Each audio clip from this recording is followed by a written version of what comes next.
Welcome back YouTubers to my channel, An Everyday Life of an Aspie. If you're new to my channel and you've just been on my channel right now, I'm AspieAnswersAll, or Aspie, many people have called me Aspie.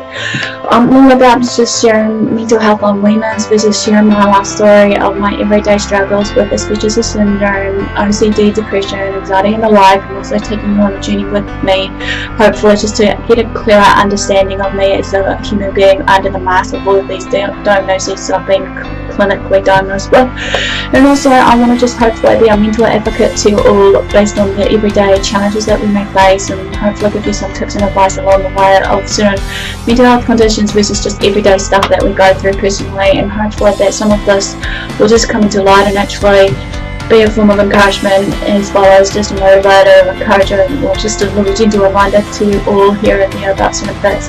Just be in mind though, I'm no medical professional, as I said so many times before. I'm just a normal everyday Joe blog, and I just try to share my life experiences of the training of what I've been doing. You know, in the past, as I said, I think 2 years ago when I did youth line training and all that, I feel as an equivalent to actually share these topics to be on my channel as an awareness and just to gain a better understanding on us both, and hopefully that we can interact and engage and understand one another, and hopefully with goodness that we can be a voice for each other and actually create it as a, you know, removal of the stigma and stereotyping about all these mental health disorders that has been about certain things in our everyday lives, regardless what it may be, because we know with all these mental health disorders that I've been sharing right now, they are real, and it's real for people that are actually experiencing them, and we shouldn't be judging them and criticising them to the point that, you know, they're lazy or whatever label that we feel that shouldn't be there in the first place, and we're doing our darn hardest to live our lives and stuff. And all for the do, guys, before I misinterpret, or shall we say run out of time, I'm doing, if you're following me right now, the Learning Disability series, which is basically ADHD, ADD and dyslexia, which I'm hoping to try and finish them all within, hopefully I'm giving myself maybe extra time based on the research and stuff that I have done so far, which I humbly apologise. I was hoping to aim for only 2 weeks of this kind of series of the ADHD, ADD and ADD, as well as dyslexia, but in all further ado, as we know with research, it does take a while, so, you know, I humbly apologise on my front. You know, I know it may mean that you guys think I'm poorly organised or anything, but if you've been following it right now, as I've probably put up, so basically things are changing for me at this point of time of where I'm located behind me here. Basically I'll be, you know, moving on soon, and I'm just hoping before I do move on just to, you know, make sure to have a few videos ready so that I can get up, bring them organised again. So for the video, guys, basically these are the ADD series, and so far in the piece, before I give you a real brief overview of what I'm hoping to cover, is what it is and basically doing it versus the adults and children diagnoses and symptoms of basically ADD, the treatments in place, the similarities and differences between ADHD and ADD, as I said in the introduction of it just now. I'm hoping to cover also the causes versus the treatments, the management and coping with ADD, misconceptions of ADD versus the, like, you know, children dealing with it and treating it in children versus, you know, the lifestyle changes for people with ADD sort of thing. Some of it might sound similar in the way of terms of ADHD and similar other, you know, predominantly conditions that I've shared in the past, but I humbly apologise about this.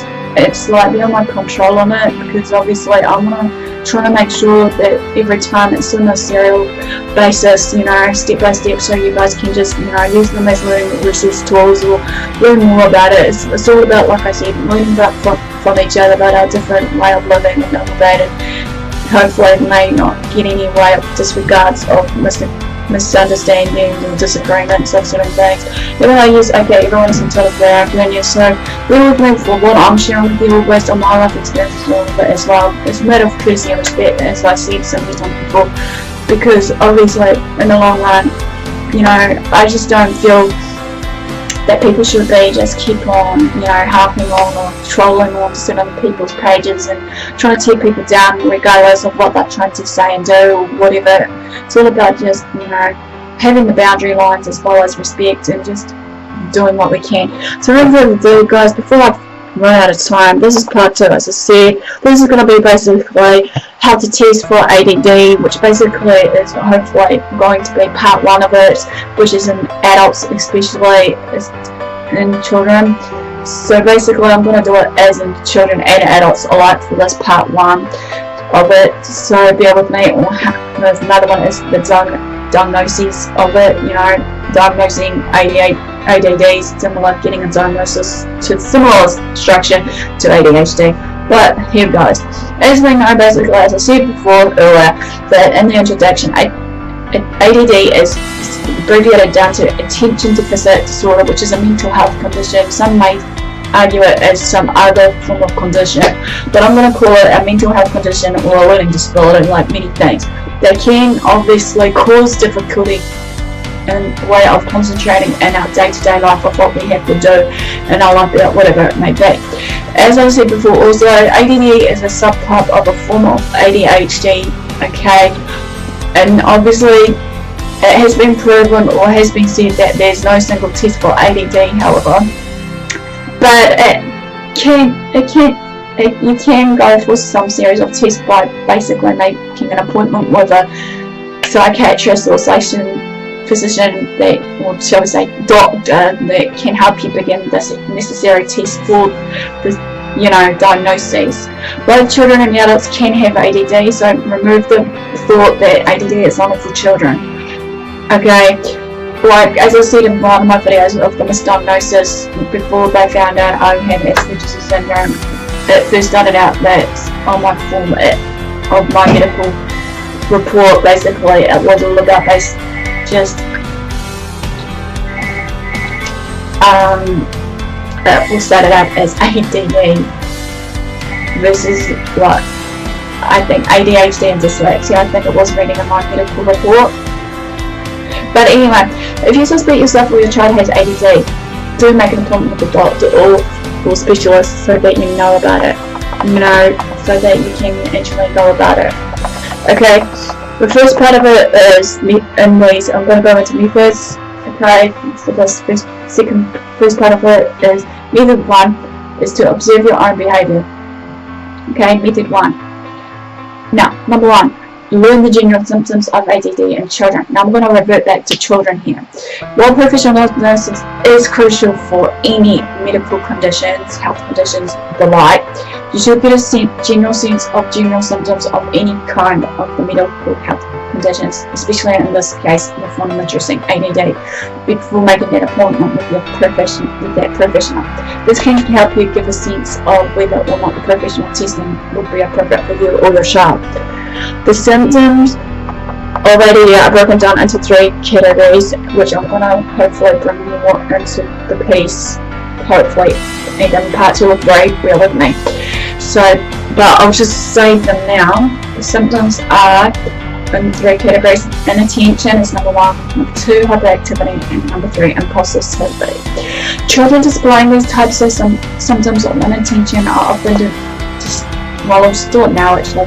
Children displaying symptoms of inattention are often distracted. They may frequently miss details, like I'm doing right now, but I'm not going to self-diagnose myself. Forget things and switch quickly from one activity to another.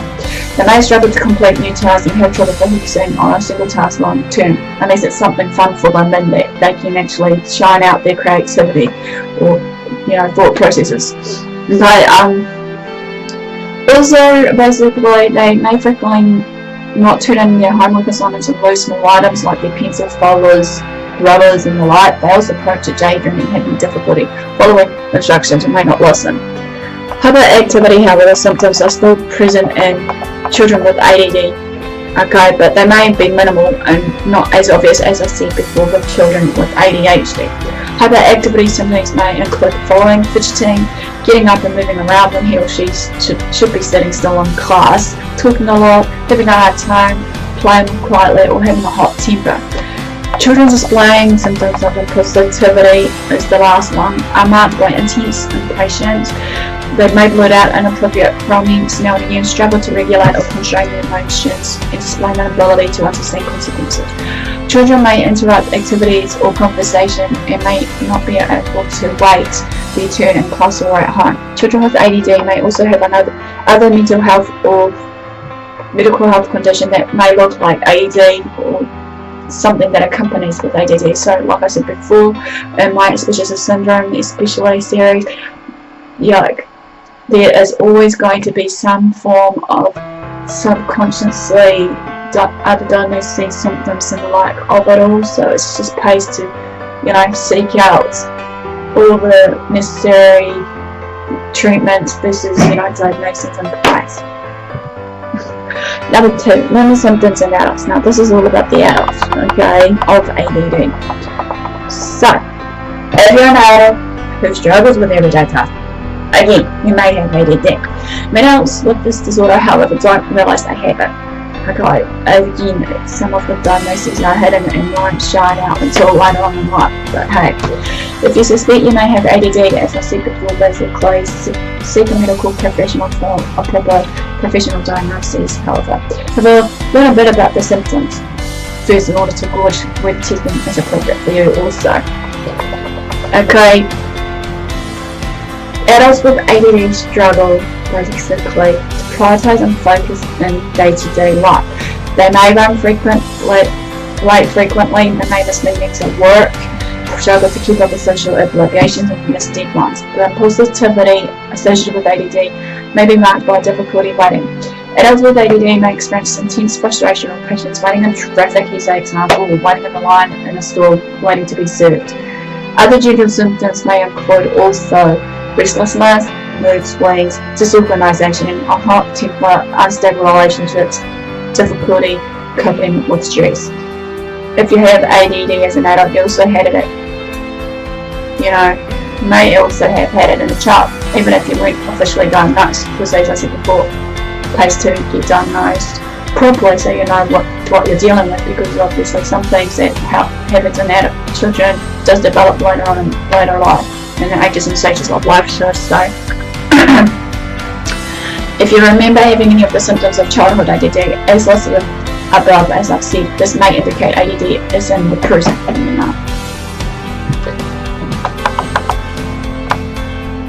If we want to have difficulty concentrating, coping with stress on the occasion, this is what can make ADD difficult to catch or research or diagnose, shall we say. If you've only struggled with the only above symptoms occasion, you probably don't have ADD. However, if these symptoms are ongoing problem, shall we say, that may affect your personal and professional life, seek professional testing. Many adults with ADD have at least one other mental health condition, like I said before, like depression or anxiety. If you've been diagnosed with a mental health condition in the past, you're at high risk of ADD. However, adults with ADD are also at a high risk of abusing alcohol or drugs. Number 3, take self-diagnostic tests. If you display any of the symptoms as said, there are many diagnostic tests that you can do online, like checklists and self-tests. Look for some reputable websites, however, that are basically reliable. Number 4, do not rely solely on personal diagnosis. Most of checklists, however, and online tests will advise that you make an appointment with a medical professional, a mental health professional in this case. This is because symptoms of ADD are often similar to symptoms of other, like I said, physical and mental health disorders. Only a qualified licensed psychiatrist or doctor can make that proper diagnosis for you. Do not attempt to diagnose or treat yourself if you suspect you have ADHD as well. However, this ends part 2. Basically, I'll make this episode 1 for the adults testing of ADD, getting the diagnosis. Give me the like for thumbs up for support, basically for engagement. Feel free to comment below if I missed anything and feel like to share your story of your diagnosis of ADD. This is ADHD and the other series that I've been sharing right now. Feel free to also just subscribe to my channels. Like I said, I'm not going to do it on my weekly or daily, depending, but don't fret, I will be around sort of thing. It's just a matter, like I said, the time out here is sometimes so anyway for me because of changes that's happening. Feel free to follow me on Twitter, Facebook, AspieAnswersAll. Feel free to also just private message me on AspieAnswersAll or direct message me on, YouTube if you want someone to talk to or what have you. Feel free to also share these videos around as an educational research tool or whatever it may be. So long, you guys. Love what you do what you love. Thanks for your support. I'll see you again soon.